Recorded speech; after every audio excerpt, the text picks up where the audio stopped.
So I'll be showing you how to generate a QR code for an Instagram post. Now, this is very simple.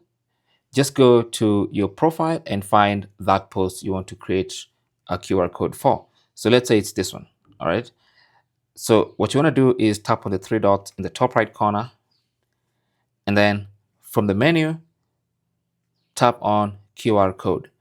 And that's going to automatically generate a QR code for that particular Instagram post. So when someone scans that QR code, it's going to take them directly to that post. And then you can also customize the QR code with different colors. And then once you're happy with it, you can tap on Save QR Code. It's going to be saved to your gallery. And then now you can share it or print it or do whatever you want to do with it. Okay, simple as that.